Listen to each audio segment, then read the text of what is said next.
Black Star Network is here. Hold no punches! I'm real revolutionary right now. Black power. Support this man, Black Media. He makes sure that our stories are told. Thank you for being the voice of Black America, Roland. Stay black. I love y'all. All momentum we have now, we have to keep this going. The video looks phenomenal. See, there's a difference between Black Star Network and Black-owned media and something like CNN. You can't be Black-owned media and be scared. It's time to be smart. Bring your eyeballs home. You dig?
Today is Friday, March 10th, 2023, coming up on Roland Martin Unfiltered, streaming live on the Black Star Network and Amazon News. Folks, more than a third of the East Cleveland Police Department, they've been indicted. That's right, indicted for assault, dereliction of duty, civil rights violations, you name it. All sorts of drama coming out of there. We'll show you the appalling video and also hear from the mayor and the DA on this huge story. And more drama there. Dr. Ruth Simmons, of course, who stepped down as president of Prairie View A&M University. She had some interesting things to say about the Texas A&M University Board of Regents and why she actually left early as president of Prairie View. We'll show you that exclusive she did with Canberra Marshall of Channel 2 in Houston. Also on today's show, flavored tobacco is popular among youth, but there's a huge problem rising with breathing problems. That's prompted the African American Tobacco Control Leadership Council to urge more states to ban flavored tobacco products. We'll talk with the co-chair right here on Roland Martin Unfiltered. And the February jobs report looks like the labor market is still solid. What about all these calls about a recession? Bill Spriggs, our economist, will break it down for us. Also, what will the U.S. need to create an equitable workforce? Well, how about more teachers of color, especially black men? We'll discuss that in our Education Matters segment. It is time to bring the funk. I'm Roland Martin Unfiltered on the Black Star Network. Let's go. He's got it. Whatever the miss, he's on it. Whatever it is, he's got the scoop, the fact, the find. And when it breaks, he's right on time and it's rolling. Best believe he's knowing. Putting it down from sports to news to politics. With entertainment just for kicks, he's rolling. It's on go, roll, y'all.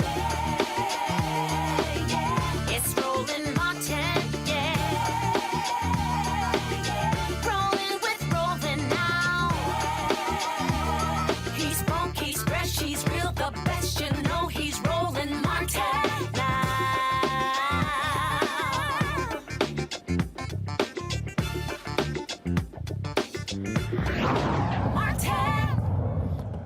11 East Cleveland, Ohio cops, folks, are in some serious trouble. They have been indicted on numerous charges, including assault, dereliction of duty, interfering with the civil rights. Cuyahoga County authorities released videos showing several incidents involving the East Cleveland police officers, representing nearly a third of the department. 7 are facing charges for the first time, while 4 others were indicted on new charges. The 11 new indictments stem from incidents between February 2020 and July 2022. Folks, joining us right now to talk about this is East Cleveland Mayor Brandon King. Brandon, glad to have you on Roland Martin Unfiltered. It must be troubling to see a third of your police department facing these charges. Roland, good afternoon. Am I live? Can you hear me? Yes, you are. Go ahead. Roland, first, let me thank you for reaching out to me in regards to this interview. I've been a huge fan of yours since my days in college, back in the 90s at Ohio University. We used to watch you on TV. So thank you, and I welcome this. In regards to the investigations that are happening, the indictments that have come down, yes, we are looking for more indictments to come. I thank Prosecutor O'Malley, the law enforcement agencies that have committed the significant resources to help us root out the individuals in our police department who have basically gone astray of their oaths of offices and what they were trained to do. So we encourage and welcome this, Roland. In fact, when I talked to O'Malley, Prosecutor O'Malley yesterday, I asked him that we, be allowed to be at a press conference so that we could give a more fair or a more detailed explanation as to what's happening, right? Because I know they have short time, and some of them may not have all of the information, but the 2 indictments, Roland, were our indictments. We sent them to the county.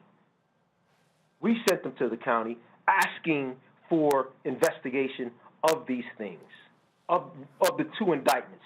The 3rd indictment with the 9 people, that one, you know, to me, Roland, there were a number of officers who were undoubtedly standing around watching something that they should have spoke up about. So Mayor, when you say they were your indictments, was that information that y'all uncovered and then you sent to federal authorities? Absolutely. Roland, I could share the documents with you. Let me give you a real-life example, because we've been going through indictment after indictment now for 6 months, at least 6 months. Without telling you the 2 patrolmen's names, right, we had got back from a bike ride that I take the staff out during the summer months. There was a young man here who said that he had his grandmother passed, right? He went to the bank. I think he had $7,000 on his way to the funeral home to pay for the funeral.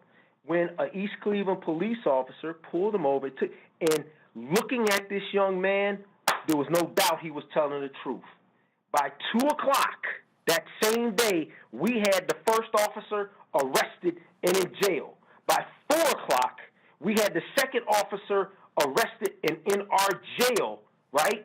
6 o'clock that same day, the county, because we called them, came to our East Cleveland City Jail and picked up 2 of our officers in orange jumpsuits and handcuffs. Those are our investigations, right? And I told Prosecutor O'Malley, I said, you know, it's kind of a little slanted when you don't tell them that we're turning over cases to you to be investigated. Roland, things had got to a place here, because I'm from the community where I'm talking to residents, neighbors, friends, and loved ones, that me being mayor, working with city council from a couple years ago, we passed legislation to bring in body cams. We got state-of-the-art body cams that the patrolman basically can't manipulate or maneuver, and is not really reliant on him to cut it on. When he gets out the car, it starts cutting on. When his car picks up speed, it cuts on. So it's kind of like an automatic body cam. We're the ones who send the camera information down to them. We give them direct access to these new cameras. We welcome and want this type of oversight on our police. Mayor, hold tight 1 second. I got to go to a break. We come back. I want to pick up on this as well to get more from you folks. We're talking to the mayor of East Cleveland, Ohio, where a third of his police department has been arrested as a result of a number of charges, including violating civil rights, dereliction of duty. And we'll continue covering this right here. Roland Martin, Unfiltered, on the Black Star Network.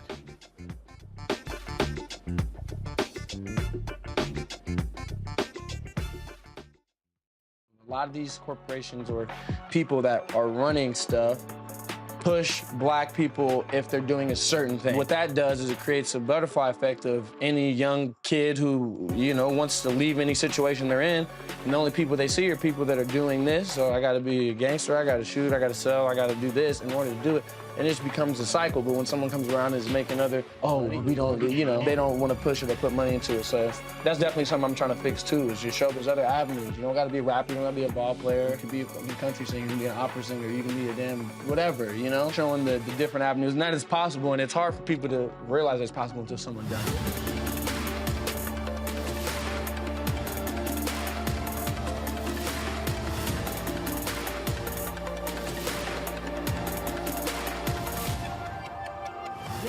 On the Black Table with me, Greg Carr. We featured the brand new work of Professor Angie Porter, which, simply put, is a revolutionary reframing of the African experience in this country. It's the one legal article everyone, and I mean everyone, should read.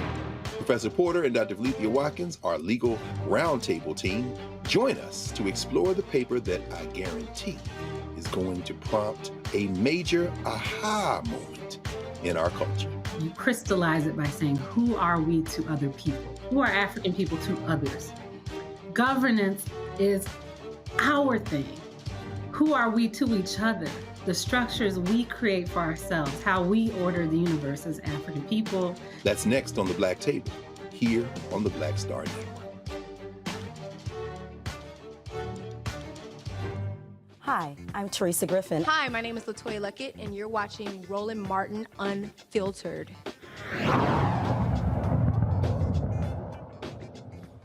Mayor Brandon King, East Cleveland, Ohio. First of all, give us the breakdown, demographics-wise, of your city and the population.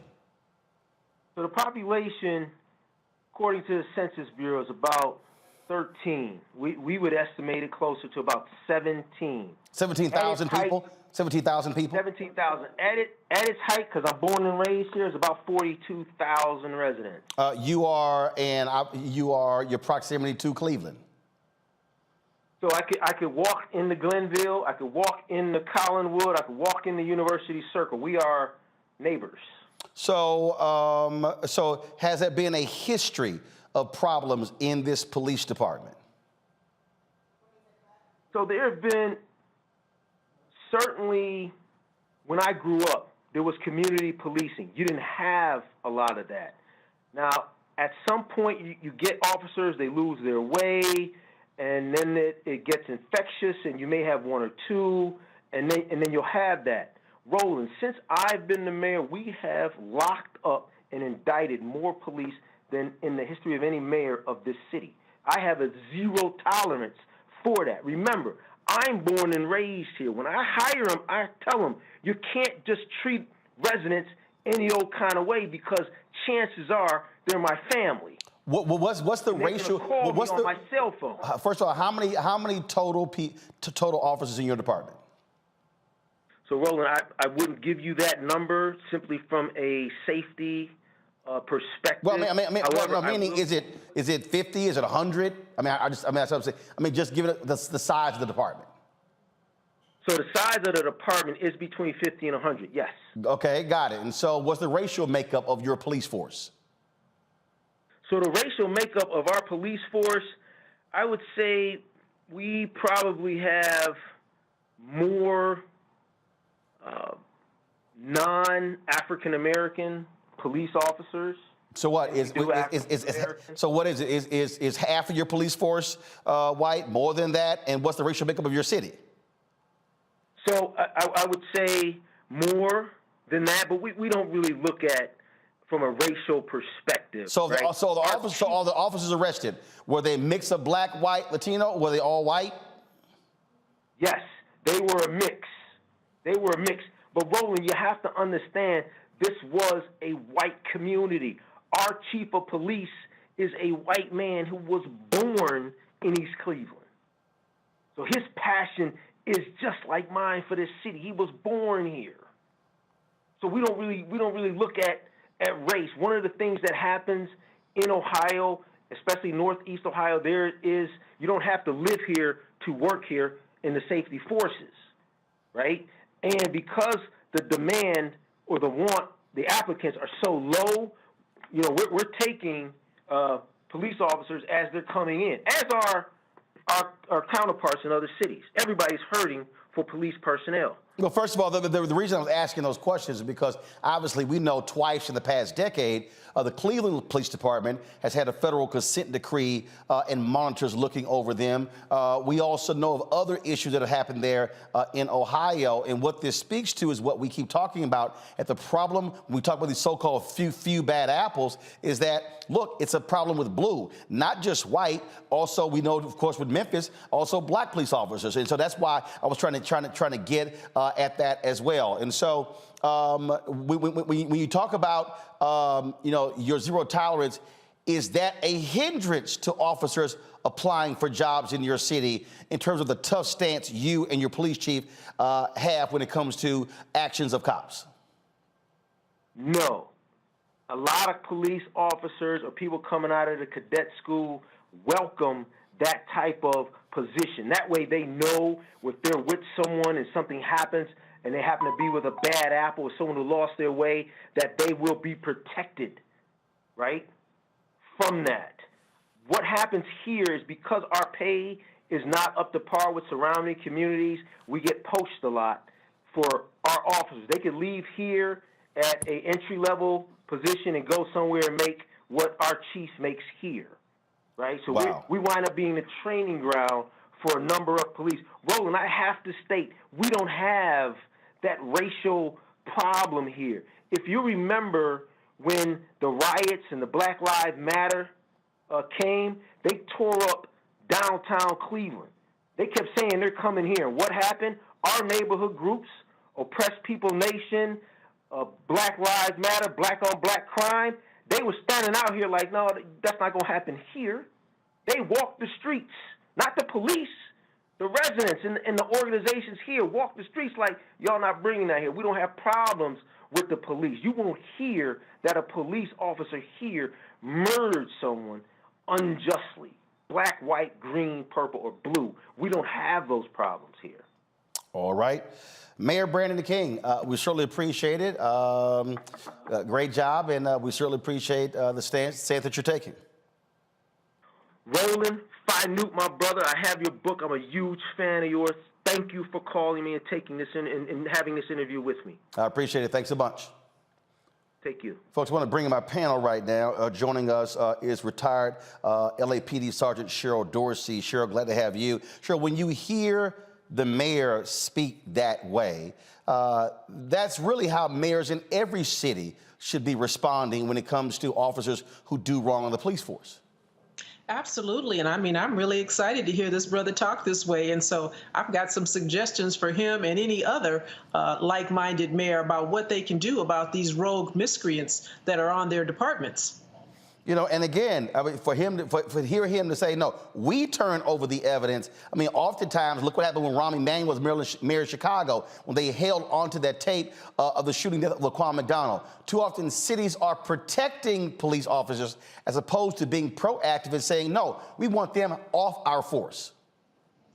Right. And so, you know, it's great that they're pulling these officers off the force. It's great that indictments are forthcoming. But the question I have, Roland, is that, you know, nobody's talking about this but me. So I'm going to just go ahead and say it yet again. What about all the folks that are sitting in jail right now who were put there by these rogue, compromised police officers? Because what I know to be true, whenever an officer puts hands on you, whenever they arrest you for something, they have generally manufactured the probable cause for that arrest. They've lied to substantiate the unnecessary use of force. And so we know now on the back end that all of these officers are compromised, much like the ones on the Memphis Police Department who have now been added to what they call the Giglio list. Whenever an officer lies in pursuit of arresting someone and convicting them, everything that they've touched, every arrest report, every police encounter, every criminal case should be reviewed and probably dismissed by the prosecutor. So I hope the mayor over there will get on the prosecutor,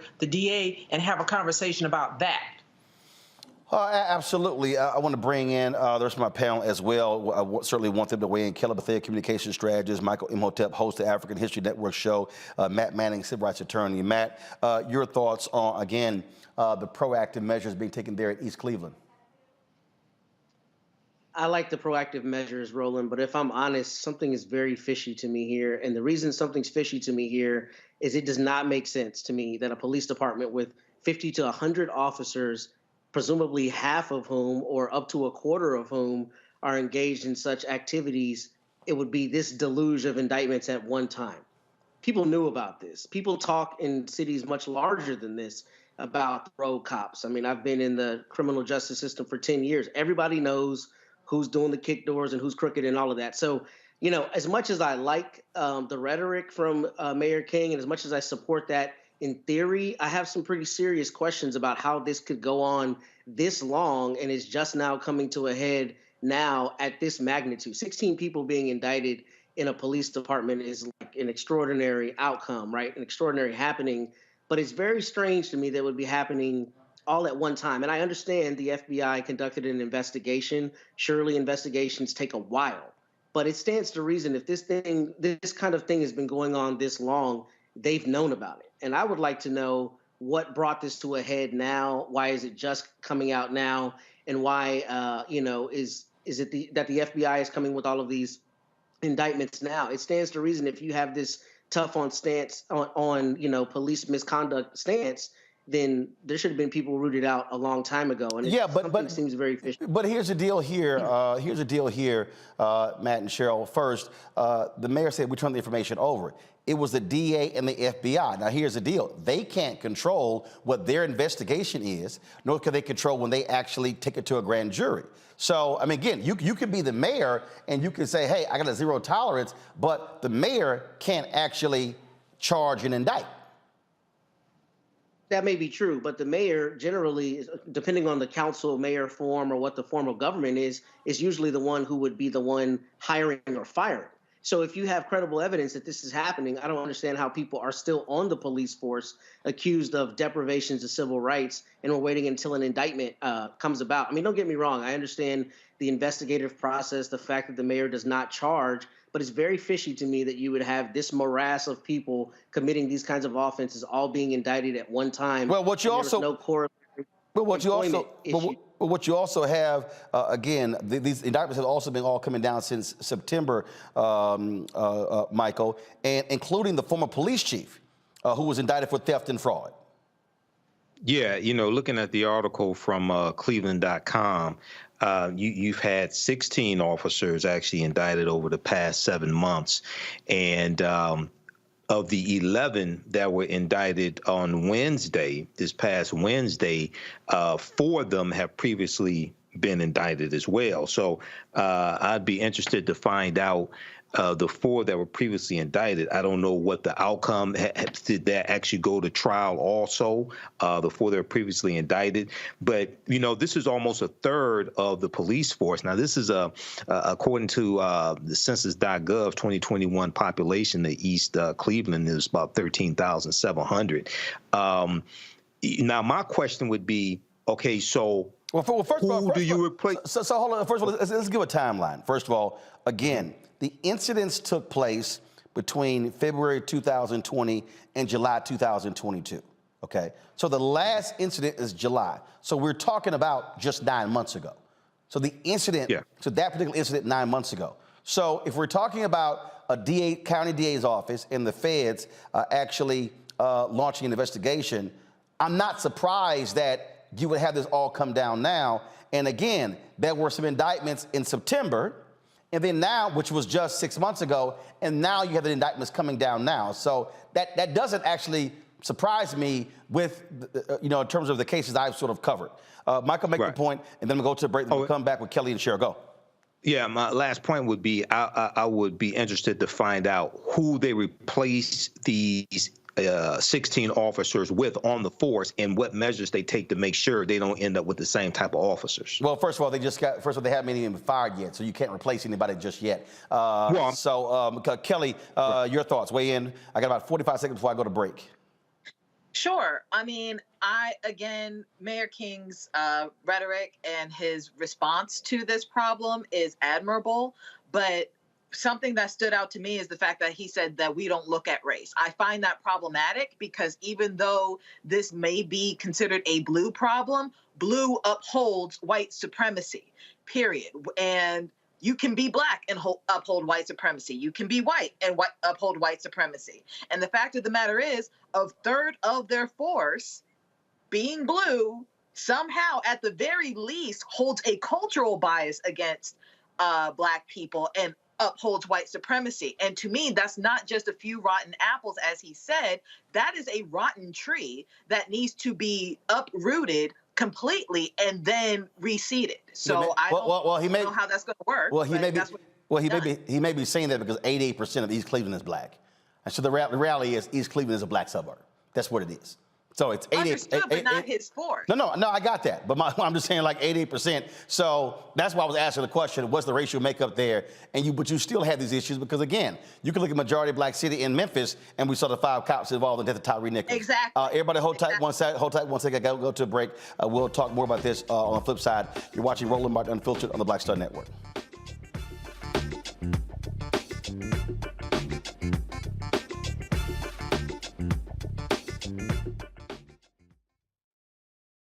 Pull up a chair, take your seat at the Black Table with me, Dr. Greg Carr, here on the Black Star Network. Every week, we'll take a deeper dive into the world we're living in. Join the conversation only on the Black Star Network. Hi, I'm Dr. Jackie Hood Martin, and I have a question for you. Ever feel as if your life is teetering and the weight and pressure of the world is consistently on your shoulders? Well, let me tell you, living a balanced life isn't easy. Join me each Tuesday on Black Star Network for a Balanced Life with Dr. Jackie. We'll laugh together, cry together, pull ourselves together, and cheer each other on. So join me for new shows each Tuesday on Black Star Network, A Balanced Life with Dr. Jackie. When you talk about blackness and what happens in black culture, we're about covering these things that matter to us, speaking to our issues and concerns. This is a genuine people-powered movement. There's a lot of stuff that we're not getting. You get it, and you spread the word. We wish to plead our own cause. Too long have others spoken for us. We cannot tell our own story if we can't pay for it. This is about covering us. Invest in black-owned media. Your dollars matter. We don't have to keep asking them to cover our stuff. So please support us in what we do, folks. We want to hit 2,000 people, $50 this month, raise $100,000. We're behind 100,000, so we want to hit that. Y'all money makes this possible. Checks and money orders go to P.O. Box 57196, Washington, D.C. 20037-0196. The Cash App is $RM Unfiltered. PayPal is R Martin Unfiltered. Venmo is RM Unfiltered. Zelle is RolandSMartin.com. Hi, I'm Vivian Green. Hey everybody, this is your man Fred Hammond, and you're watching Roland Martin, my man, Unfiltered. Cheryl, I fundamentally believe that the social justice action of the last decade is what has led to this different focus when it comes to police investigations, when it comes to arrests, when it comes to indictments, because folks have made clear they're not going to allow that. In fact, everybody needs to remember the former DA of Cuyahoga County, who oversaw the case of Tamir Rice, was voted out of office because of that particular case as well. And so to have this new DA be involved in this is not a surprise because of that particular case and so many others. Yeah, I mean, this is a great first start, and I appreciate everything that they're doing there. I certainly appreciate that on the heels of what we heard from Attorney General Merrick Garland on yesterday with regards to what's going on. I can't say the city right now, but that was with DOJ. That was Louisville. But the problem is that there's 18,000 police departments, and we know that these problems exist. And I wish these police chiefs would start paying attention to community members when they come in with complaints about these rogue officers. So much deference is given to a police officer's version of events, and we know that given what we've seen in the case of Tyree Nichols and others, that sometimes these police officers will lie in pursuit of putting someone in jail. And so are we going to have to wait for Merrick Garland to have an investigative report one by one on these police departments, one consent decree after another, another loss of life, before we have real substantive national change? I hope not. And this is precisely why, Matt, I say you've got to have city officials being far more aggressive in making it clear to rogue officers, you will be suspended, you will be fired, you will be charged, you will be indicted if you're involved in wrongdoing. The problem is that too many cities are protective of police departments because they're afraid of the unions, they're afraid of losing their endorsement, they're afraid of a place where people are like, oh my God, goodness, oh, we may have high crime in this area. That's one of the fundamental problems.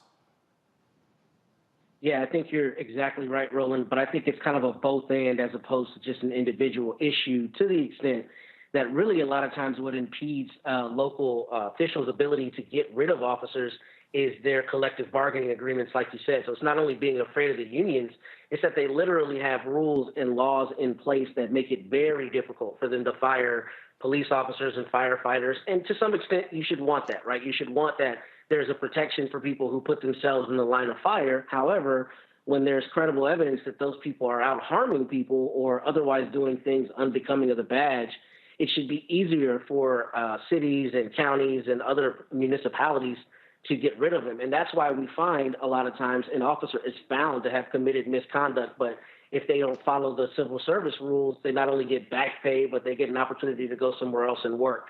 So it has to be a both and. It has to be the officials' willingness to stand up, but also from a legislative standpoint, giving them a greater ability to get rid of those officers who are committing these offenses. Between this, as well as Cheryl mentioned, Louisville, Michael, we're also in the midst of these campaigns, and everybody keeps talking about crime, crime, crime, crime, crime.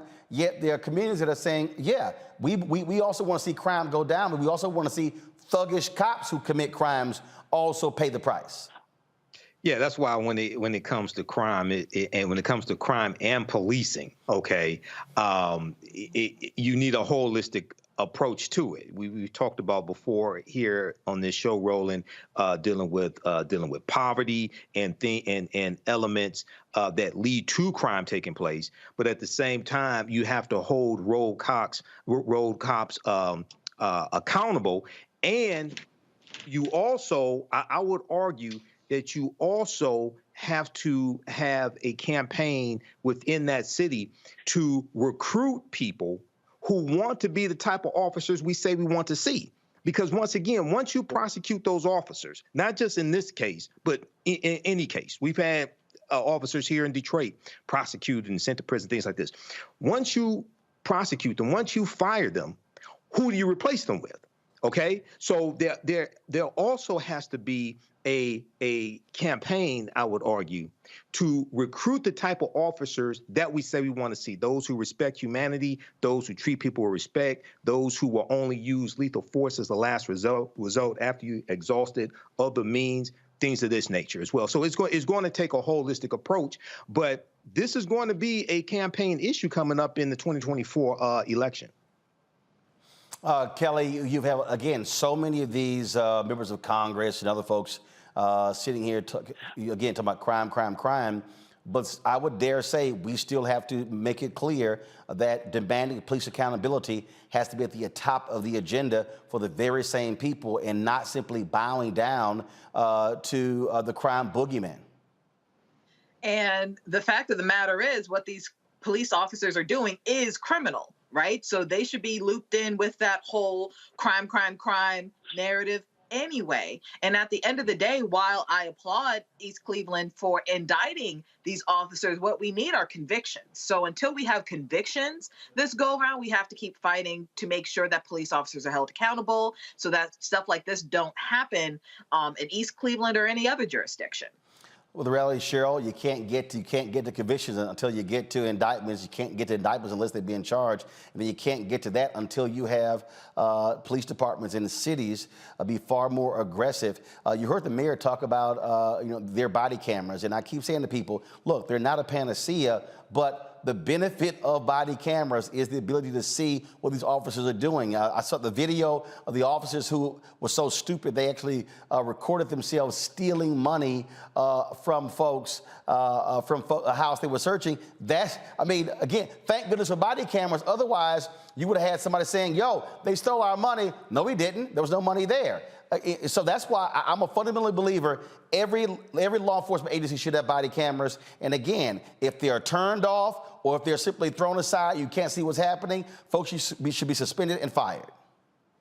I agree, and certainly body cameras play a part in all of this, and I would probably assume that many of those officers in that group of 16 over there in Cleveland are not first-time offenders, and I understand that police officers have due process and certain rights, and we talk all the time about qualified immunity and how we need to get rid of it. That's not going to happen, but there are some practical things that police chiefs can do. It's not a right to work in patrol, and while you may not be able to fire an officer like Derek Chauvin with 20-plus personnel complaints, you can certainly tie him to a desk you can get him out of the field. And once you do get these people out of the field, or if they decide to resign, as one of the officers did over there in Cleveland, an officer by the name of Holman, he resigned before they could get to him and fire him. And what did he do? He went right next door and got hired by El Raya Police Department. Now, they fired him on Wednesday when they found out he was being indicted.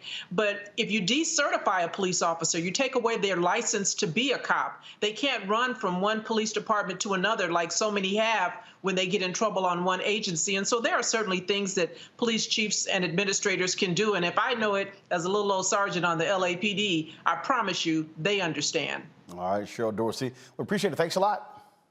Thank you. Folks, we come back, we're going to talk the economy. February jobs report is out. It's showing the economy is not slowing down. All of the talk about recession. Why? Where is it coming from? Why does this continue to persist when the jobs report says something else? We'll talk to Dr. Bill Spriggs about that next, right here on Roland Martin Unfiltered on the Black Star Network. Be sure to, if you're watching YouTube, hit the like button, folks. We should easily be over 1,000 likes. Also, download our app, Apple phone, Android phone, Apple TV, Android TV, Roku, Amazon Fire TV, Xbox One, Samsung Smart TV. You can also, of course, support us by sending check and money order to P.O. Box 57196, Washington, D.C., 20037-0196. Cash App, $RM Unfiltered, PayPal, R Martin Unfiltered, Venmo, RM Unfiltered, Zelle, Roland at RolandSMartin.com, Roland at RolandMartinUnfiltered.com. And, of course, watch us on Amazon News. If you go to the app, you can actually check us out on Amazon News. And be sure to get my book, White Fear, How the Browning of America is Making White Folks Lose Their Minds. We'll be right back.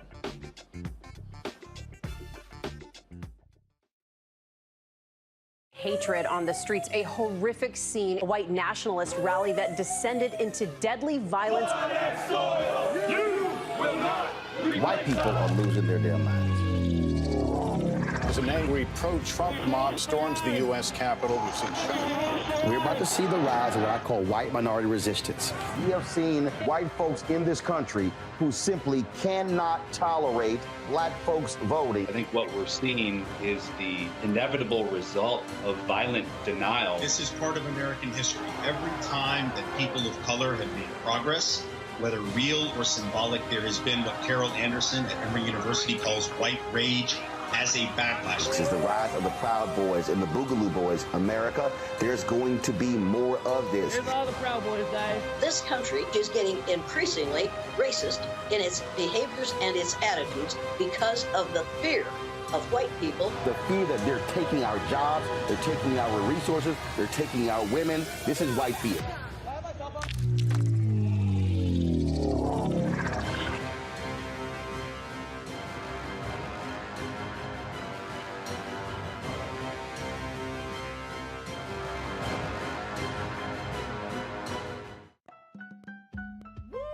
We're all impacted by the culture, whether we know it or not. From politics to music and entertainment, it's a huge part of our lives, and we're going to talk about it every day right here on The Culture with me, Faraji Muhammad, only on the Black Star Network. Pull up a chair, take your seat. The Black Table with me, Dr. Greg Carr, here on the Black Star Network. Every week, we'll take a deeper dive into the world we're living in. Join the conversation only on the Black Star Network. Peace and love, everybody. I'm Purple Wonder Love. Hey, I'm Donnie Simpson. What's up? I'm Lance Gross, and you're watching Roland Martin Unfiltered.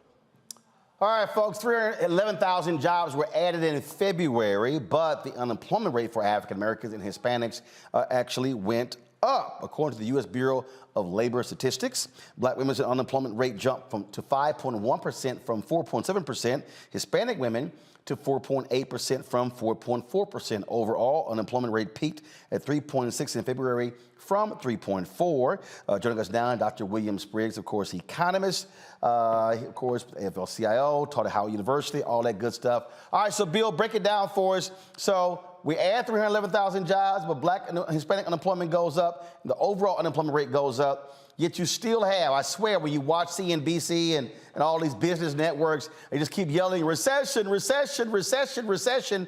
And the jobs reports seem to be different or counter that.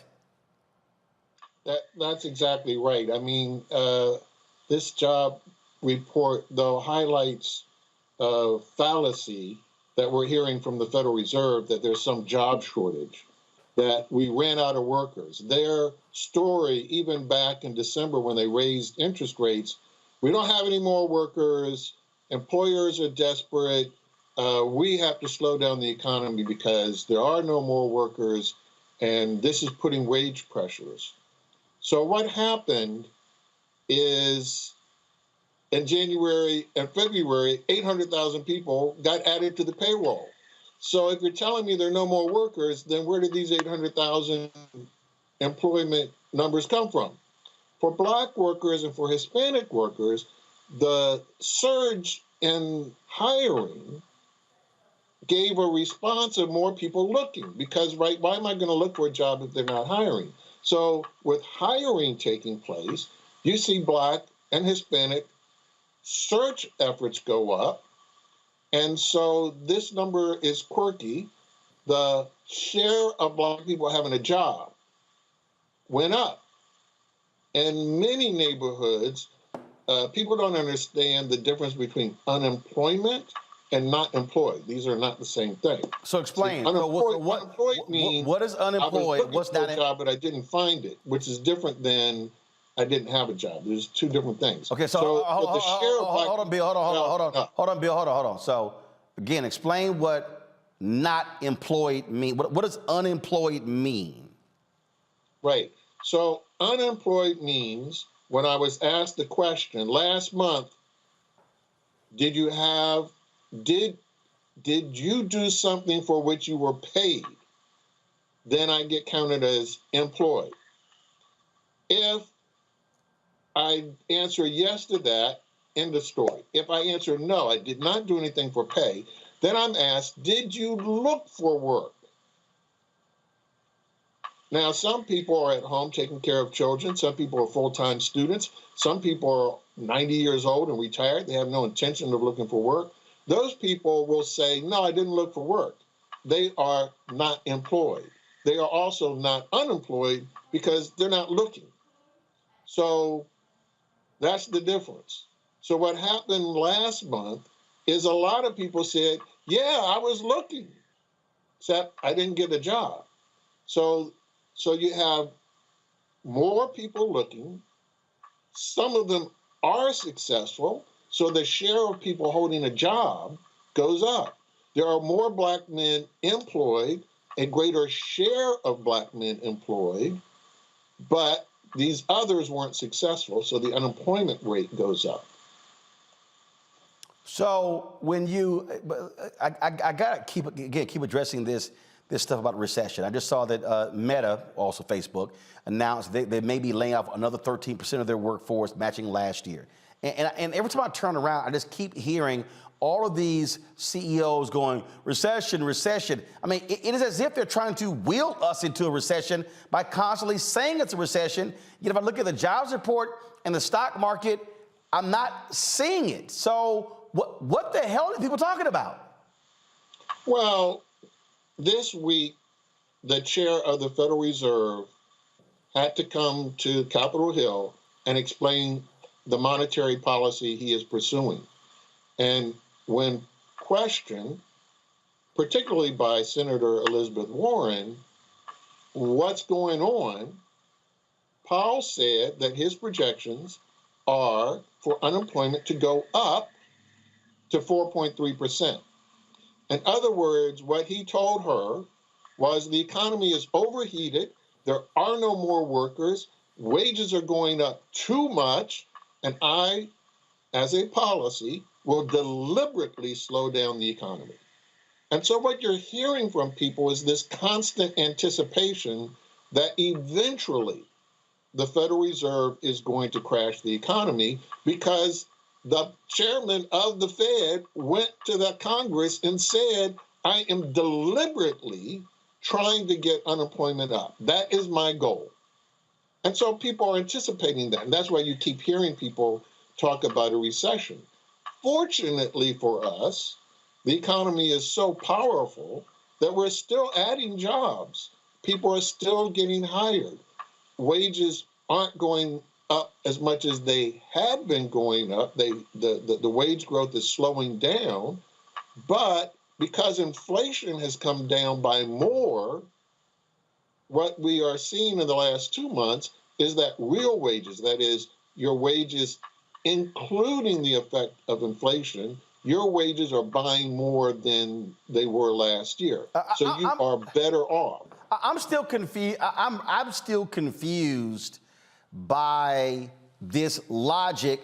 We got to get unemployment up. That is like the dumbest thing to me. Again, it kills me. We got to get unemployment up because this is just ridiculous. So you want folks out of work, and then we all know if unemployment goes up politically, that's used against who's ever in the White House.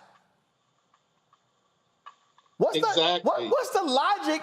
I mean, maybe that's an economic thing. Maybe that's an economist thing. The logic of, man, we got to get unemployment rate up. The Federal Reserve has convinced itself, and only itself, they have some cheerleaders who like when wages are down because this makes corporations more powerful. But the Federal Reserve has convinced itself we're back in the 1980s. We're going to face this exploding price inflation, that workers' wages are going to continue to go up, that workers are going to be angry at inflation, demand higher wages, and that's going to put pressure on companies to keep boosting prices, and then this will never end. They also fear that people will say, well, you're not serious because you say that your target is inflation is supposed to be 2%, and right now it's running a little over 5%, so you're not credible. You're not doing the things to bring inflation down. And this is, it totally misses the mark, right? Everybody knows that the reason why prices are up, we've had several supply shocks. We had the problem when we couldn't get computer chips. Now that we have computer chips, a smartphone this month is 24% less. The prices dropped. Smartphones are 24% less than they were last year.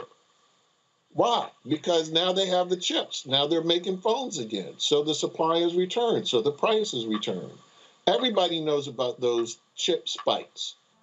Everybody knows the price of eggs went up because we had the bird flu. We had to kill millions, not hundreds, not thousands. We killed millions of chickens.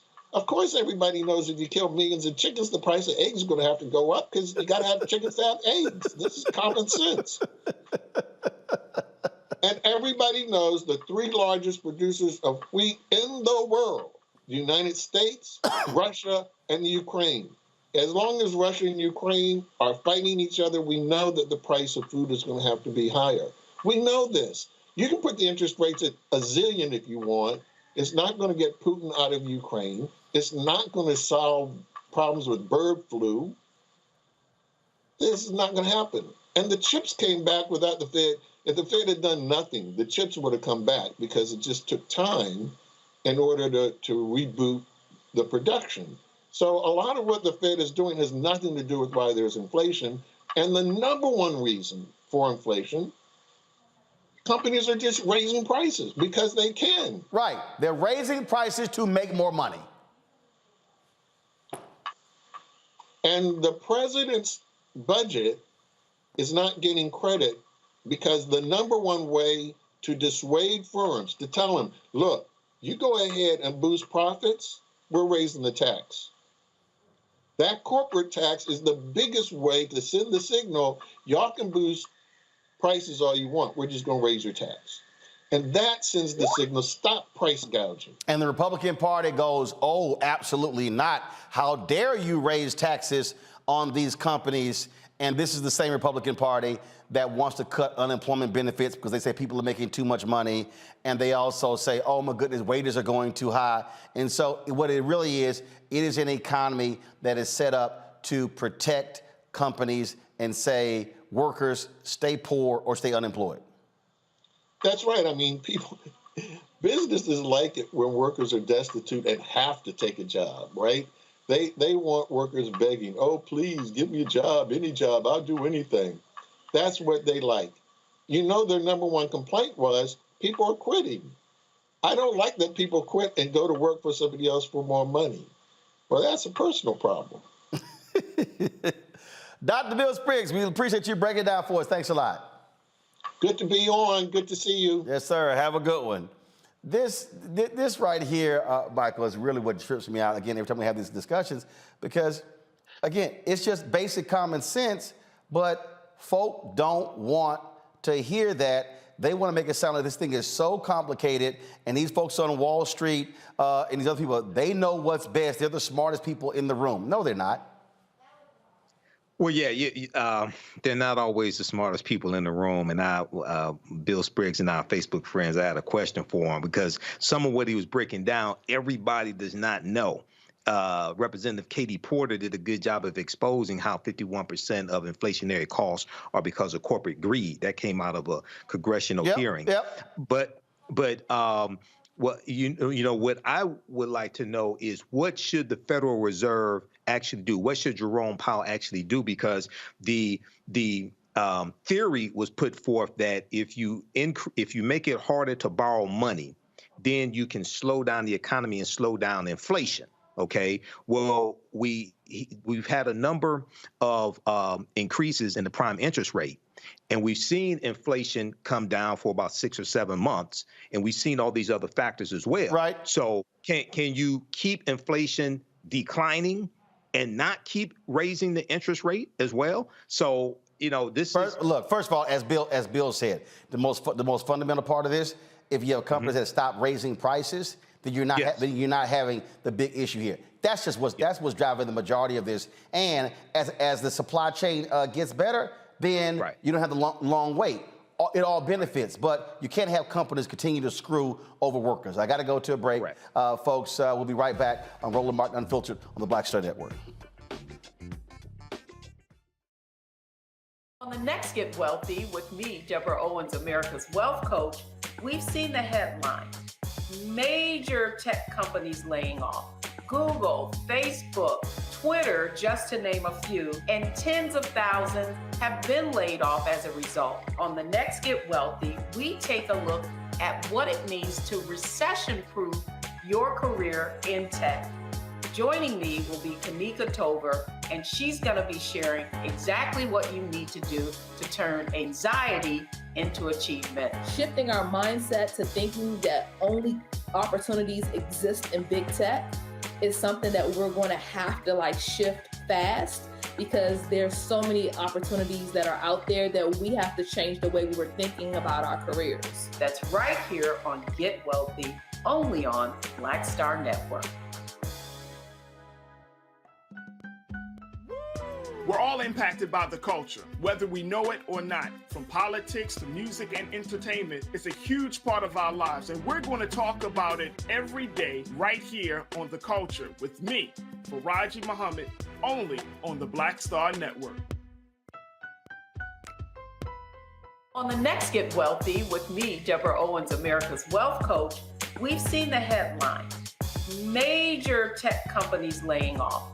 Google, Facebook, Twitter, just to name a few, and tens of thousands have been laid off as a result. On the next Get Wealthy, we take a look at what it means to recession-proof your career in tech. Joining me will be Kanika Tover, and she's going to be sharing exactly what you need to do to turn anxiety into achievement. Shifting our mindset to thinking that only opportunities exist in big tech is something that we're going to have to shift fast, because there's so many opportunities that are out there that we have to change the way we were thinking about our careers. That's right here on Get Wealthy, only on Black Star Network. Hi, I'm LD Barge. Hey, yo, Peace World, what's going on? It's the Love King of R&B, Raheem Devon, and you're watching Roland Martin, Unfiltered.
I think I'm gonna light some more candles and bring the lights down a little bit, have a whole different little look here.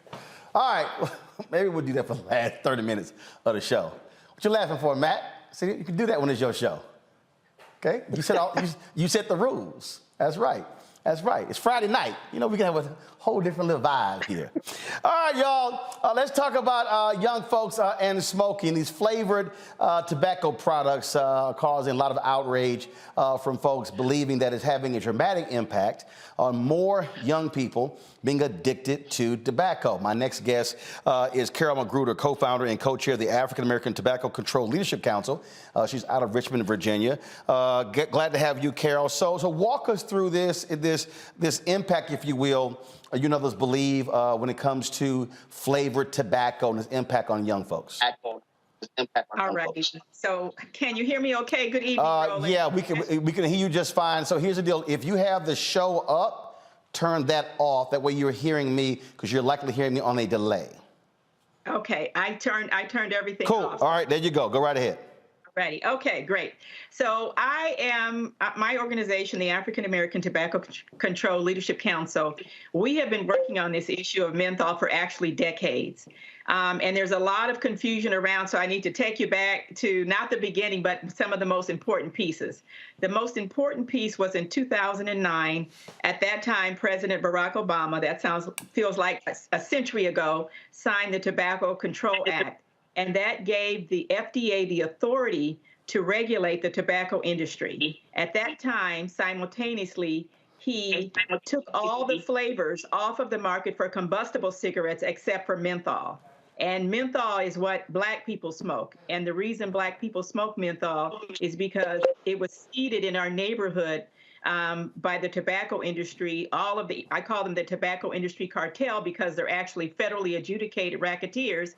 They would give cigarettes away to children, like Marie Evans in Boston at 9 years old, like Dave Chappelle. That's how he began smoking. He got free cigarettes in the Metro in Washington, D.C. when he was just 14 years old. So that legacy of why Newports are our co-star in every movie that's ever made about a Black person that's smoking is because of that racist and pernicious targeting.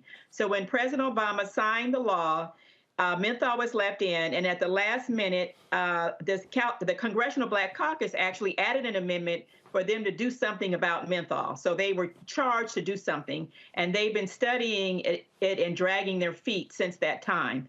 And then what happened was e-cigarettes came on the market, totally unregulated, just let out there. And that's when we got a real practical demonstration that flavors attract and hook children, because the e-cigarette epidemic that we saw with our young people spread like wildfire across this country.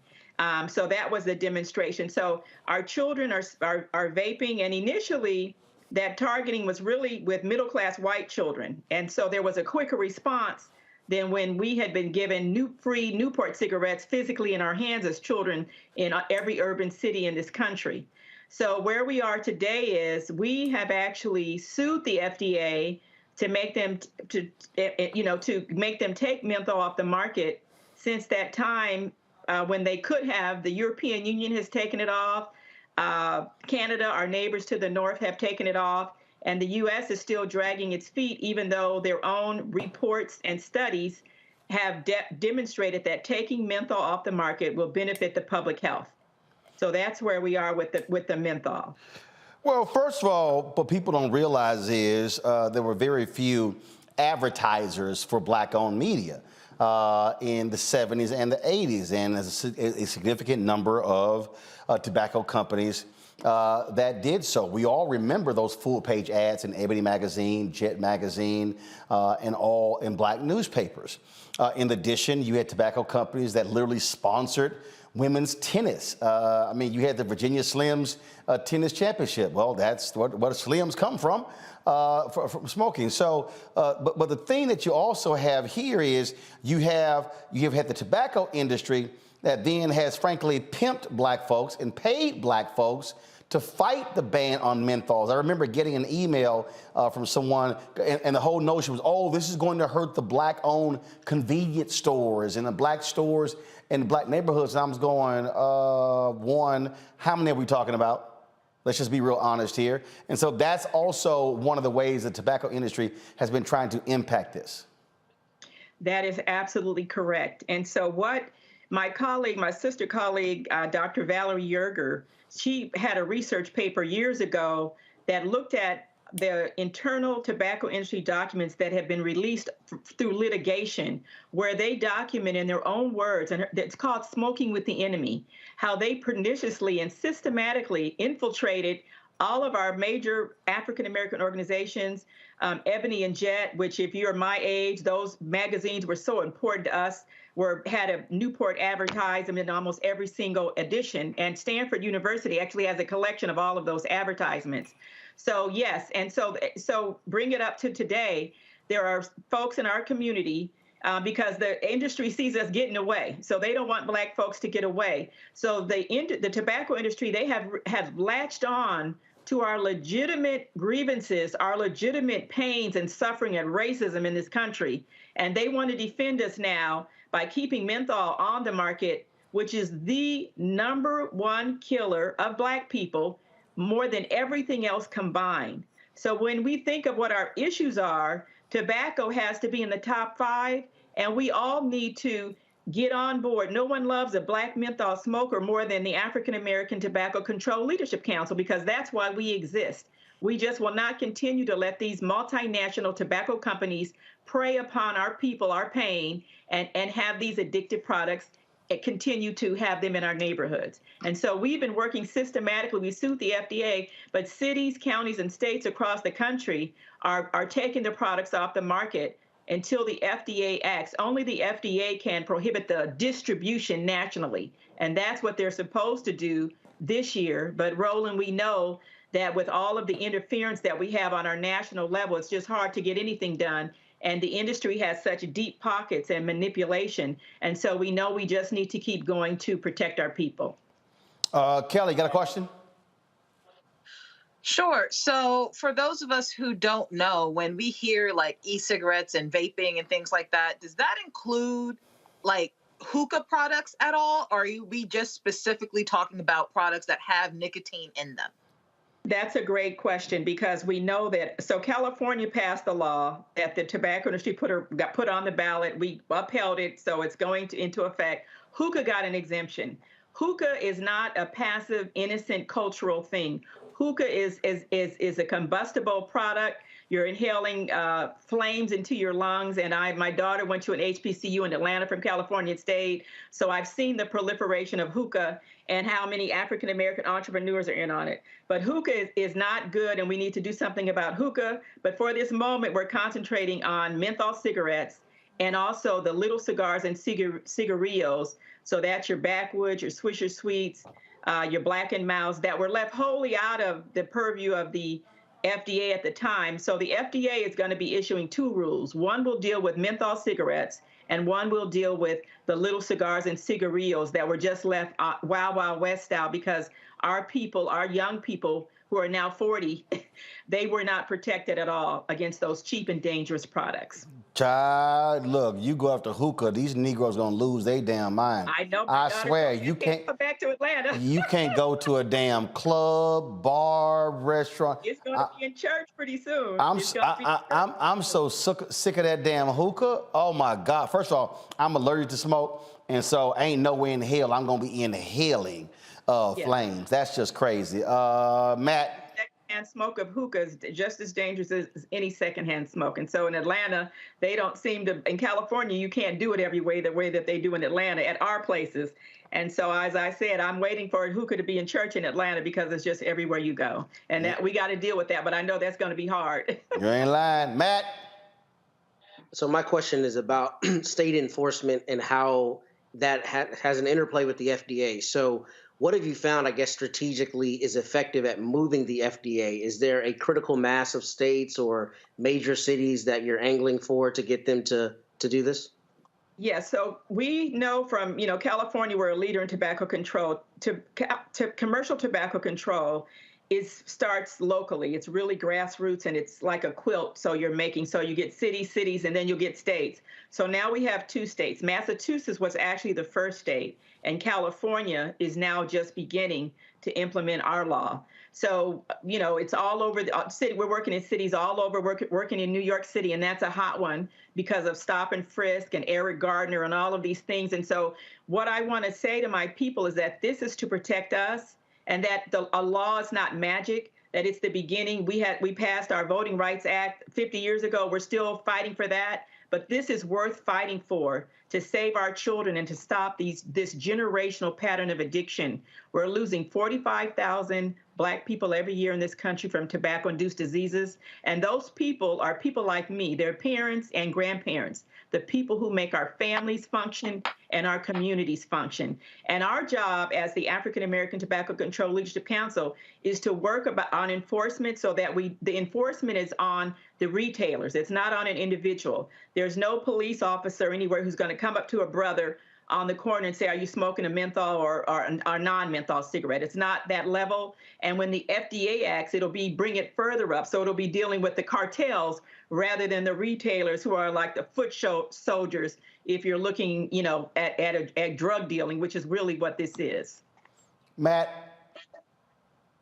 I'm sorry, Michael. All right. Hello, Carol Magruder. Thanks for this information.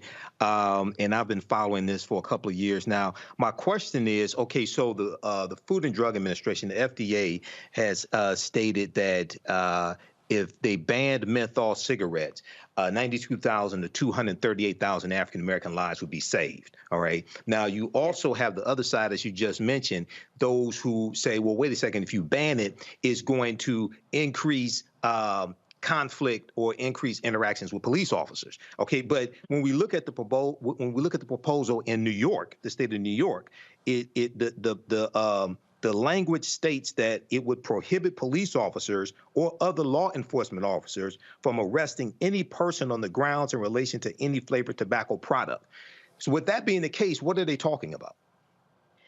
It's smoke and mirrors, and it's latching on to our legitimate fears. When we see Eric Gardner, when we see Trayvon, and our people, Oscar Grant in California, where I come from, who was killed by a BART policeman, the pain is visceral. And so, of course, we're going to react that we want to protect and avoid having any interaction with police. And our position is that we have to do both of those things at the same time. We can't allow the biggest wolf to roam our neighborhood killing us while the police are there who are, doing their thing. We have to do both things. And so the laws clearly say that this is not about the individual, but there are folks who say that, this is going to make more interactions. And so, of course, Eric Gardner is the most painful example. I was in a room with his mother. What can I say to Miss Gwen, after losing her son so horrifically? But we must continue, and we must be vigilant. And so this is the law. These laws are not magic. And we need, so what I would like to see is we have some, there's a pastor in Detroit, Pastor Sheffield, a powerful man. The tobacco industry offered him $250,000 to come out against menthol bans. And Detroit is a very important city for many reasons. And he publicly came out to denounce it. He is close personal friends with Reverend Al Sharpton, who takes money from Reynolds American, as does Reverend Dr. Ben Chavis. So our position is that the legitimate concerns that we have, let's work on pressuring our public health to have cessation services for our people, to approach this very holistically, to put the same energy that's been put in by the tobacco industry and racistly and persistently targeting us, to put that into the solution. And one of the things that our organization is doing is we're taking our case to the United Nations, because the racist, persistent targeting by the tobacco industry for all these years actually violates the International Convention for the Elimination of Racial Discrimination, which is one of the few international treaties that the United States has ratified. All right. So we are taking our case outside of the boundaries of our country. That's how bad this is. Carol Magruder, we really appreciate it. Thanks a lot. Thank you, Roland. Thank you so much. All right, folks, going to a break. We'll be back. Roland Martin Unfiltered on the Black Star Network. Be sure to download the app, Apple phone, Android phone, Apple TV, Android TV, Roku, Amazon Fire TV, Xbox One. Also, support us with your resources. Send checking money orders. P.O. Box 57196, Washington, D.C., 20037-0196. Cash App, $RM Unfiltered. PayPal, R Martin Unfiltered. Venmo is RM Unfiltered. Zelle, Roland at RolandSMartin.com. Roland at RolandMartinUnfiltered.com. We'll be right back.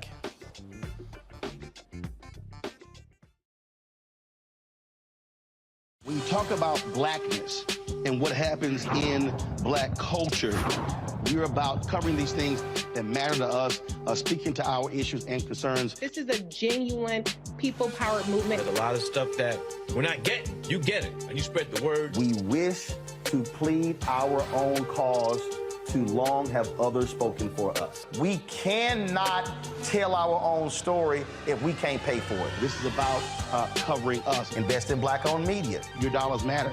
We don't have to keep asking them to cover our stuff. So please support us in what we do, folks. We want to hit 2,000 people, $50 this month, raise $100,000. We're behind $100,000, so we want to hit that. Y'all money makes this possible. Check some money orders. Go to P.O. Box 57196, Washington, D.C., 20037-0196. The Cash App is $RM Unfiltered. PayPal is R Martin Unfiltered. Venmo is RM Unfiltered. Zelle is Roland at RolandSMartin.com. A lot of these corporations or people that are running stuff push black people if they're doing a certain thing. What that does is it creates a butterfly effect of any young kid who, wants to leave any situation they're in, and the only people they see are people that are doing this. So I gotta be a gangster, I gotta shoot, I gotta sell, I gotta do this in order to do it. And it just becomes a cycle. But when someone comes around and is making we don't, they don't want to push it or put money into it. So that's definitely something I'm trying to fix too, is just show there's other avenues. You don't got to be a rapper, you don't got to be a ball player. You can be a country singer, you can be an opera singer, you can be a damn whatever, showing the different avenues. And that is possible, and it's hard for people to realize it's possible until someone does it.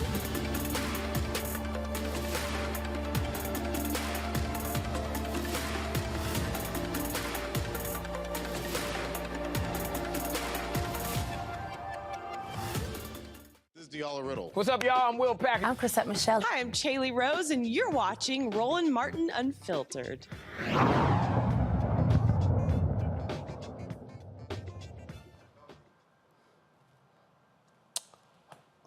All right, folks, welcome back. Roland Martin Unfiltered on the Black Star Network. So I told you you can now check us out on Amazon News. And so, of course, our 24-hour streaming channel. So let me explain to you. So when we show you the graphic Black Star Network app, pull it up, please. When I say how you can download it, that's our OTT channel. So, nope, the OTT.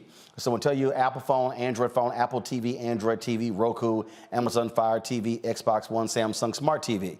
Okay, that's when I tell you that, this right here, that's our OTT app. Okay, which means that again, you can pull a show up on the app, you can watch the show. Now, when we talk about Amazon News, go ahead and pull that graphic up. We talk about Amazon News, that's literally our 24-hour-a-day, 7-day-a-week streaming channel. And so if you go to, so I'm going to show you what that is. And so we've got Amazon Fire here in the studio right here. And so, again, you can download the app on Amazon Fire, or you can watch the streaming channel, meaning when you pull it up, no need for you to sit and click what shows to watch. And so if you let's say here on Amazon News right here, folks, and so you see here, this is the news icon. And so if I scroll over to the news icon, I can actually drop down and you see it says News by Fire TV. So on this page, I can scroll right on over and you see all the different Scripps News, Bloomberg, USA Today, all the different folks. Well, then you got right here, Black Star Network. So you click that, you can actually watch our live broadcast, and not just watch our live broadcast. You can literally just watch. Our programming. So you don't have to turn the channel. You can sit there and watch it the entire time. And so, yeah, this is live programming. So obviously it's a delay, so you can see me pop up in a second here on the actual app. And so it's just like any other channel that you want to watch. No need for you to click the icons and move stuff around. You can actually just watch it. Now, you go back to the home screen. If you go into Amazon News and you go over here and you click News, you'll see at the top here, they've got My News, and then of course they have down here more channels that you can actually pull up. And so if you go across here, yep, our app is actually in here as well. And so you can grab the app right there as well. Or you can go up to channels in here, and you can scroll down to Black Star Network app, which is right here. And you can actually make it your favorite. So when you actually open up Amazon News, boom, our 24-hour streaming channel comes right up. And so all of our programming is on here, the show's on here. And as you see right here, when you pull up the Black Star Network, they have also many other clips that are on here as well for other content that we've done as on the show. And so they have some of the clips. So they'll have everything here, but they have some of the clips that we've done on different particular issues on the show. So this, of course, was when we were in Los Angeles. And so, again, if you want to check us out on Amazon News, all you have to do is just pull up. You've got Amazon Fire TV, pull the app up, and there are some other platforms I'll be announcing soon.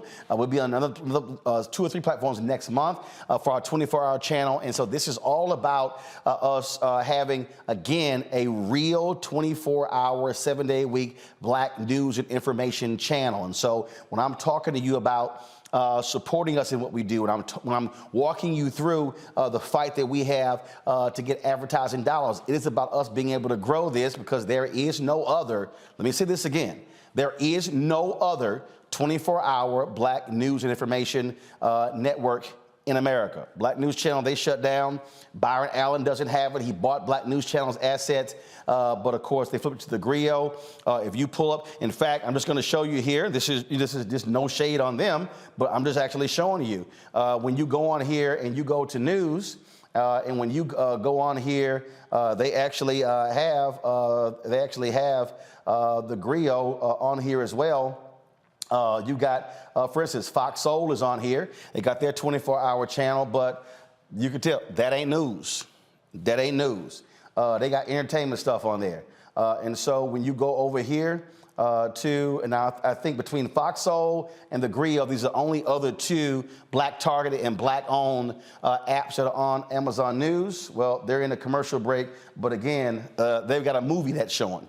And so, again, I'm just walking y'all through why we do what we do, why your support absolutely matters, because we cover the stuff that you care about, such as Prairie View A&M University, that Ruth Simmons, of course, when she stepped down as president because she felt she wasn't being allowed to do her job. Well, she's finally talking. She gave an interview with Cambrell Marshall, who's with KPRC TV, Channel 2 in Houston, where in this first clip, she talked about when she was told she could not continue to hire folks, and she had a problem with that. So listen to what she told him in the first clip. The system approached me and asked me to stop making appointments. And I had 4 months to go. And I thought, well, that's very odd. Why should I do that? I want to put as much time as I can in helping the university and making the way for the new president to be successful. When I sought to learn what was going on, why is it you don't want me to be president anymore, I got no response. I wrote a letter to the chancellor asking for clarification and saying, I intend to be a president in full for as long as I'm here. And if I cannot be there, I'll step down. And he gave me no answer at all. Not even after that? Not even after that. Instead, the response I got was, speak to the public relations person about the text of your resignation. So the only response I got was a public relations response, which is, okay, that's fine, but we want to make sure that when you tell the story of your stepping down, we control it. So that seems like a slap after all that you've done at the university. From the outside looking in, that seemed to be a backhand. Well, it seemed that way to me, and I'm not a very demanding person in terms of things that I want for myself. I'm very demanding in terms of what I want for my students and for my campus. And I don't want my campus to be denigrated in any way, okay? I don't want it to be treated as if it doesn't have the capacity to prosper on its own. And that's what it felt like to me. Now, she also said that it's time for a new governance structure because Prairie View is under the Texas A&M University system. She says that should change. We have a governance system that does not represent us. And so one thing that could be done is to change the Board of Regents and the structure of the system so that there's more agency for the universities within the system, particularly when you have one that is so different from every other institution, historically and otherwise, in the system. I think it's good for Prairie View to be in the Texas A&M system. If Texas A&M values Prairie View and treats it with respect and gives it representation, then it's fine. But right now, it needs some help, and I'm available to advise them about how to do that because I advise boards all over the country. Shade! That was some shade, Matt. Yes, it was. Yeah. I advise boards. I'll help them. I advise boards all around the country. Kelly? Now it's going to cost you. You know, you had me for a good price as president, but now it's going to cost you. And I need some more zeros behind whatever you just tried to throw at me. Michael, yesterday's price is not today's price. Per Fat Joe. Yeah, her price is going up, and there's something. Hopefully, we can find out like what's really behind all of this. And you know, sometimes when you have, not saying it's this situation, sometimes when you have situations like this where you have the favored person who's pushed out, she could be favored by, say, the students or something like that. Sometimes there's a situation where the person that replaces her is cozy with the president or really cozy with the board or what have you. So not saying this is the case, but it's happened before. So hopefully we'll find out what's behind this. But yeah, she's her price just went up on this also. So hopefully they can pay her price. We'll see what happens with this. Yesterday's price is not today's price. Yeah, this is inflation in a good way, I guess. I guess it's inflation in a good way. What she's, I'm trying to tell y'all, what Ruth Simmons is saying is black people need to be governing Prairie View A&M University and not mostly white regions of the Texas A&M University system. I said it. We did reach out to Ruth Simmons. Hopefully, we'll get our opportunity to interview with her. That interview airs this Sunday on Newsmakers on KPRC Channel 2 in Houston. No Canberra Marshall well. In fact, I used to do that show. I was a regular panelist on that show when I ran the Houston Defenders, so know it quite well. So I can't wait to see the full interview. All right, y'all. Got to go to a break. We'll be back. Roland Martin Unfiltered right here on the Black-owned Black Star Network. Go ahead and show the graphic. Download the app, Apple phone, Android phone, Apple TV, Android TV. Keenan, you're watching. Send me a text. Let me know how many downloads we have of our app so I can know what number we're about to hit. Apple phone, Apple TV, Android TV, Roku, Amazon Fire TV, Xbox One, Samsung Smart TV. And as I said, if y'all want to check us out on Amazon News, well, all you got to do, folks, is simply go to Amazon Fire, click Amazon News, and then you can actually check us out on their app. And then, now that was their guide to freebie. I got some news on that, but I can't tell y'all that with y'all right now. So I can't share that with you. But again, you can check us out on Amazon News as well. And again, y'all, we are the only, let me say again, ain't nobody else doing what we're doing. We're the only Black-owned Black news information network in the country. We want y'all to support us in what we do. So send your check and money orders to P.O. Box 57196, Washington, D.C. 20037-0196. Cash App, $RM Unfiltered. PayPal, R Martin Unfiltered. Venmo is RM Unfiltered. Zelle, Roland at RolandSMartin.com. Roland at RolandMartinUnfiltered.com. Back in a moment. Hatred on the streets, a horrific scene, a white nationalist rally that descended into deadly violence. White people are losing their damn minds. As an angry pro-Trump mob storms the U.S. Capitol, we've seen We're about to see the rise of what I call white minority resistance. We have seen white folks in this country who simply cannot tolerate Black folks voting. I think what we're seeing is the inevitable result of violent denial. This is part of American history. Every time that people of color have made progress, whether real or symbolic, there has been what Carol Anderson at Emory University calls white rage as a backlash. This is the rise of the Proud Boys and the Boogaloo Boys. America, there's going to be more of this. Here's all the Proud Boys, guys. This country is getting increasingly racist in its behaviors and its attitudes because of the fear of white people. The fear that they're taking our jobs, they're taking our resources, they're taking our women. This is white fear.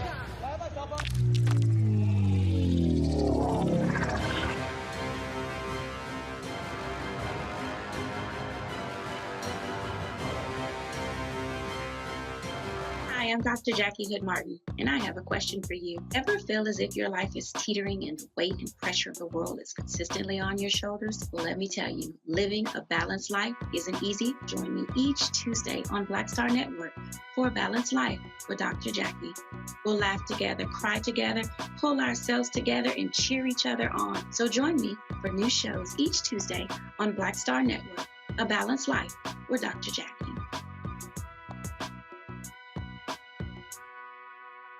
Hey, I'm Deion Cole from Blackest. What's up? I'm Lance Gross, and you're watching Roland Martin Unfiltered.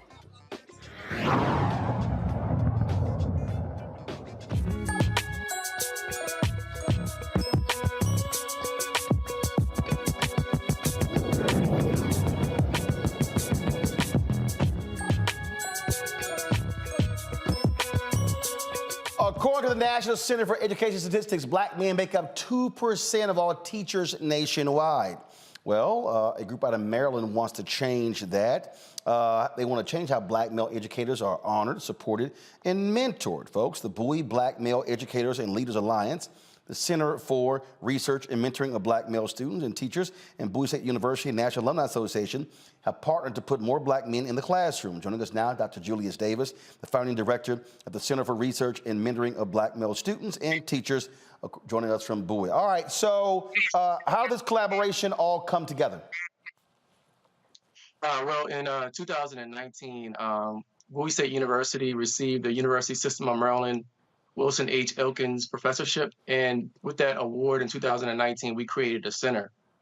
And we used that award to galvanize our alumni, our current students, and our partners to address the pipeline. And so we created several programs to increase the number of Black men in education, starting now in 8th grade. And now we go pretty much up to doctoral level. And so are you seeing progress? Are you seeing incremental increase in numbers? Well, the pandemic has sort of disrupted the progress that we have seen. and I don't think that we've recouped yet. I know you just mentioned the less than 2% figure. I think in a recent figure that I saw, 1.3% of Black men are now represented nationally in the teaching profession. So I think we've made a decrease in progress, and we have to put all efforts forward to use every avenue possible to increase the number of Black men in education. What parts of the country are you seeing where you have more Black male educated? So you have 2% nationally, but where really are the congregation of your largest, if you will, where you have Black male teachers? In the South, it's pretty much an area where you see a large number of Black men going into education, and where those who are getting the most degrees in education. And of course, HBCUs are leading that way, representing the majority of the men coming into education. And so, do you believe that these school districts should be specifically partnering with HBCUs in order to increase these teachers? I know some individuals with charter schools who actually do that. Well, you know, what I've found in my own work is I think a lot of people put that in their strategic plans, but they don't really devote any human or financial resources to really truly increasing the number of Black men in the field of education. So I think that a lot of places around the country have given it lip service, but when you start asking questions like, how much money have you devoted to it and who's committed to this work within your system, then you tend to find that there's not an answer for who's doing that work.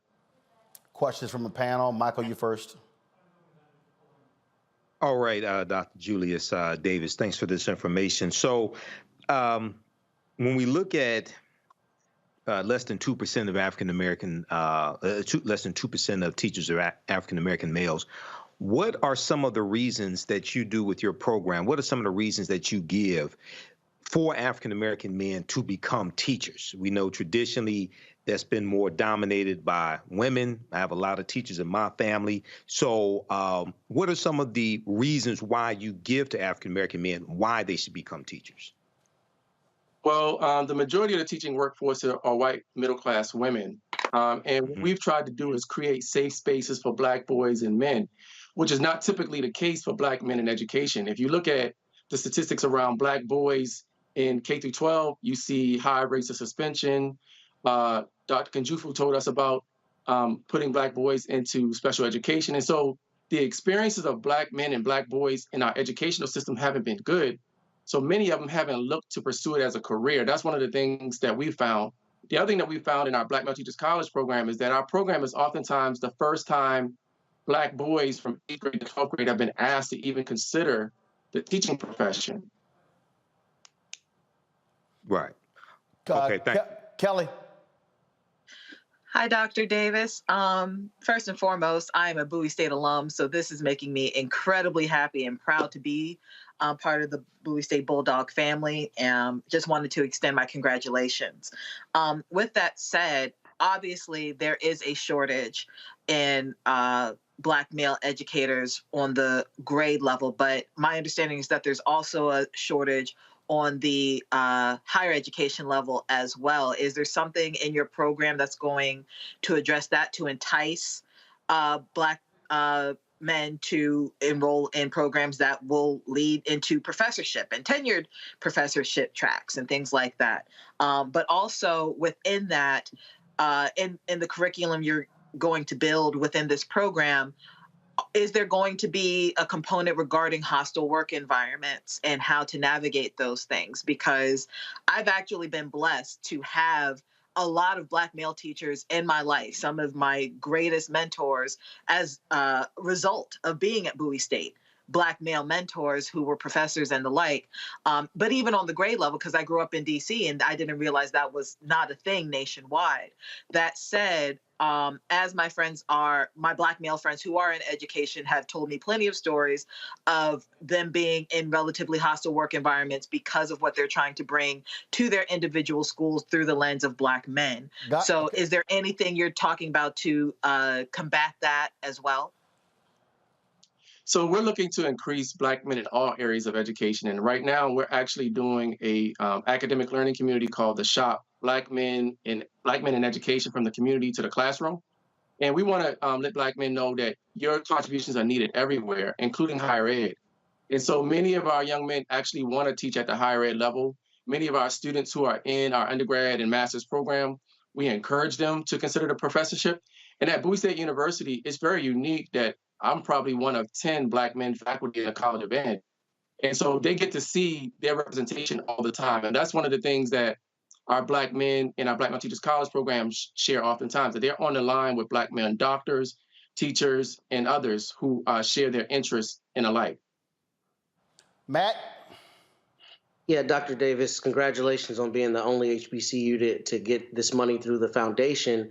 My question for you is this: is there a component of your program as it relates to grants that provides a subsidy for Black men working in K through 12 schools or anything else, kind of like Teacher for America or a program like that, that incentivizes people becoming teachers?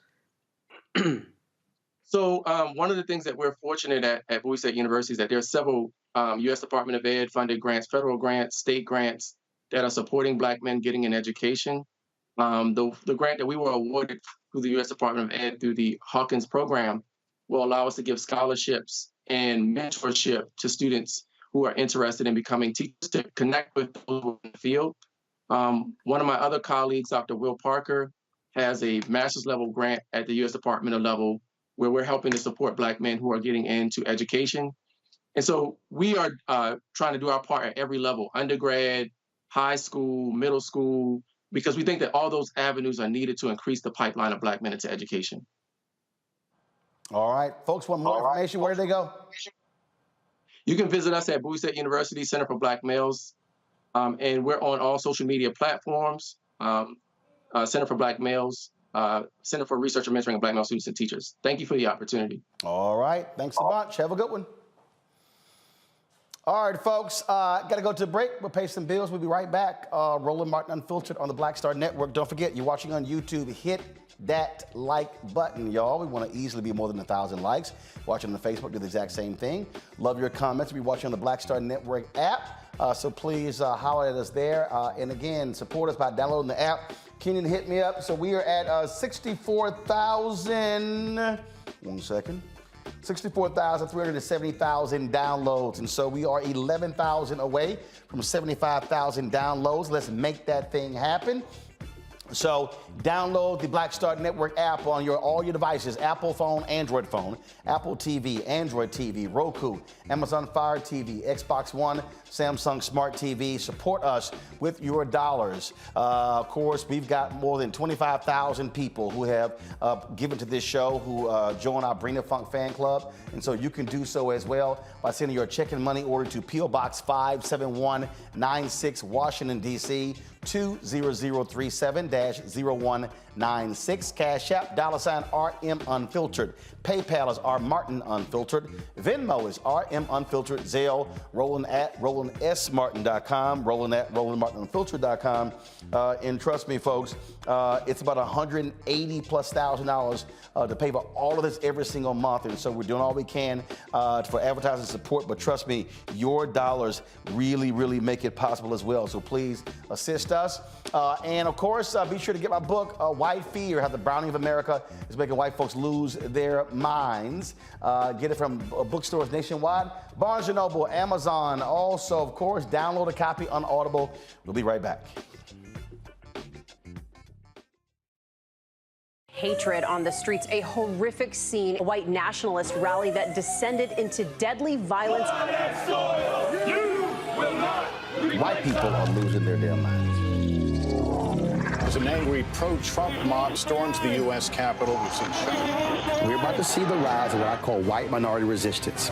We have seen white folks in this country who simply cannot tolerate black folks voting. I think what we're seeing is the inevitable result of violent denial. This is part of American history. Every time that people of color have made progress, whether real or symbolic, there has been what Carol Anderson at Emory University calls white rage as a backlash. This is the rise of the Proud Boys and the Boogaloo Boys. America, there's going to be more of this. Here's all the Proud Boys, guys. This country is getting increasingly racist in its behaviors and its attitudes because of the fear of white people. The fear that they're taking our jobs, they're taking our resources, they're taking our women. This is white fear.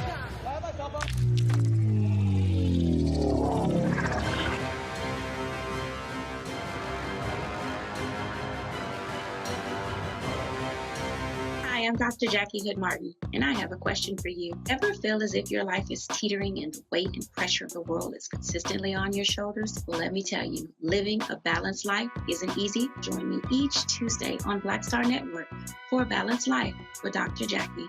We'll laugh together, cry together, pull ourselves together, and cheer each other on. So join me for new shows each Tuesday on Black Star Network, A Balanced Life with Dr. Jackie.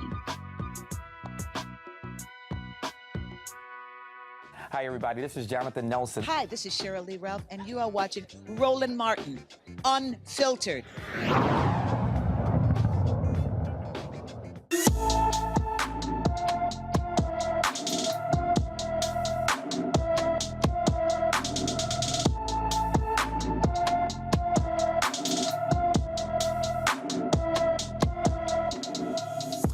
Faith Kennedy Phillips went missing from her Philadelphia home on January 28th.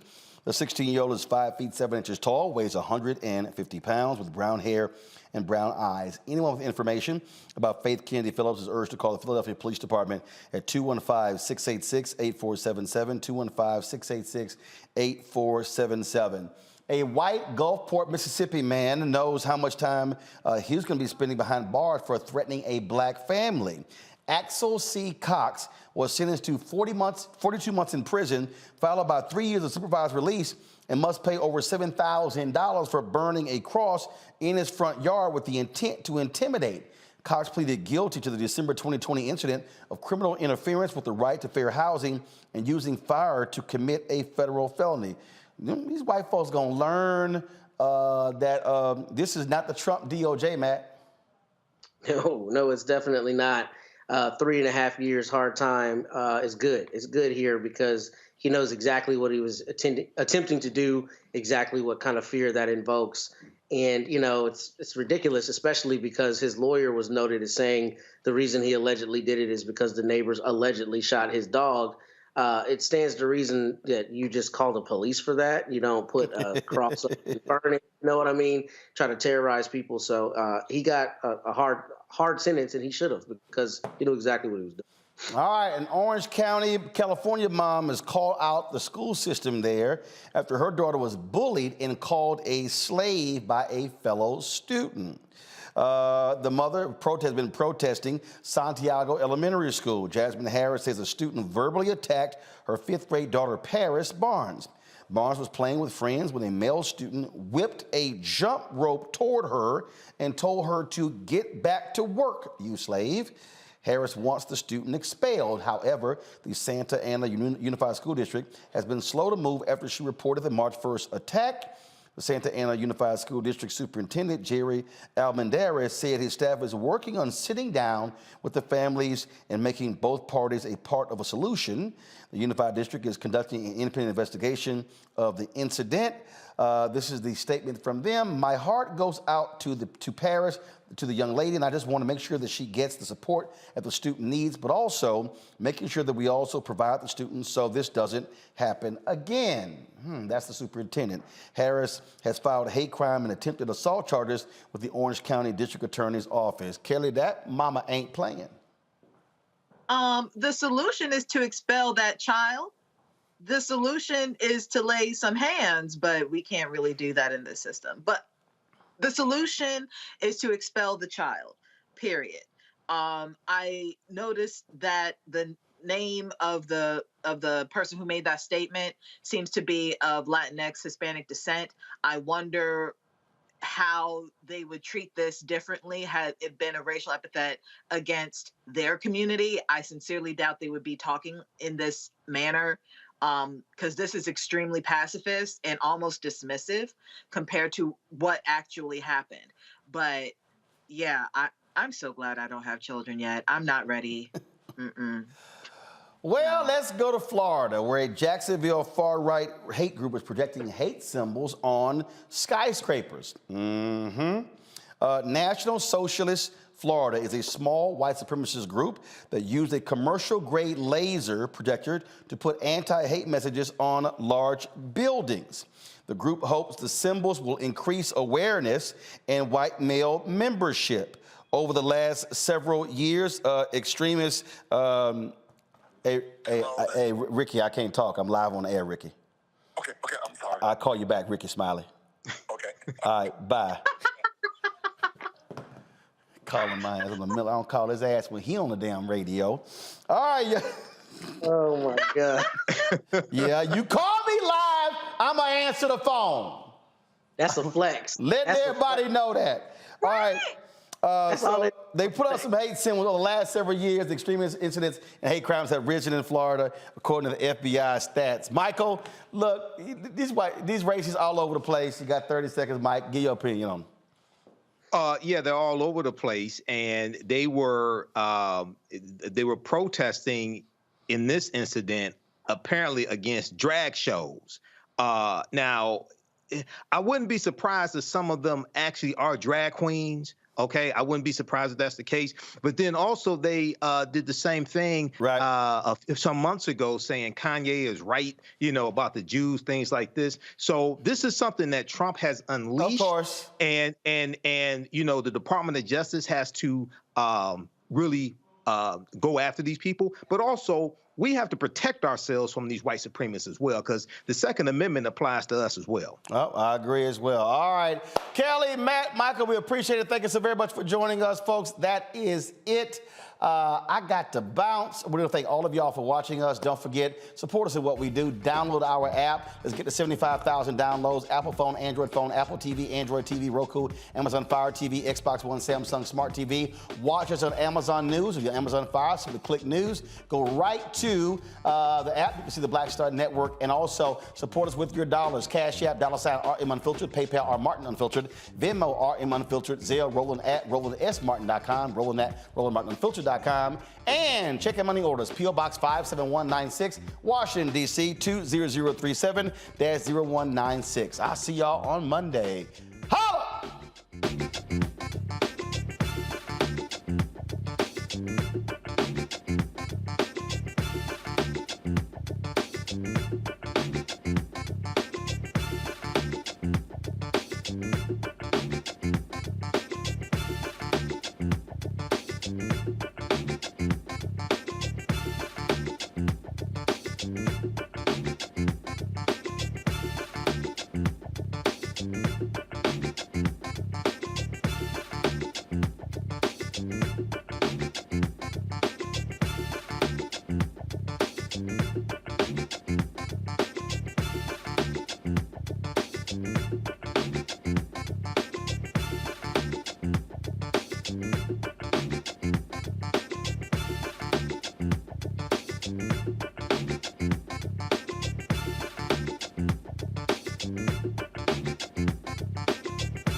Black Star Network is here.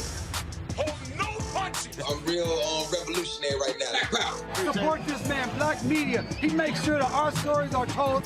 Thank you for being the voice of Black America, Roland. Stay black. I love y'all. All momentum we have now, we have to keep this going. The video looks phenomenal. See, there's a difference between Black Star Network and Black-owned media and something like CNN. You can't be Black-owned media and be scared. It's time to be smart. Bring your eyeballs home. You dig? Pull up a chair. Take your seat. The Black Tape with me, Dr. Greg Carr, here on the Black Star Network. Every week, we'll take a deeper dive into the world we're living in. Join the conversation only on the Black Star Network. Hi, I'm Dr. Jackie Hood Martin, and I have a question for you. Ever feel as if your life is teetering and the weight and pressure of the world is consistently on your shoulders? Well, let me tell you, living a balanced life isn't easy. Join me each Tuesday on Black Star Network for A Balanced Life with Dr. Jackie. We're all impacted by the culture, whether we know it or not. From politics to music and entertainment, it's a huge part of our lives, and we're going to talk about it every day right here on The Culture with me, Faraji Muhammad, only on the Black Star Network. I'm Deborah Owens, America's Wealth Coach, and my new show, Get Wealthy, focuses on the things that your financial advisor and bank isn't telling you, but you absolutely need to know. So watch Get Wealthy on the Black Star Network.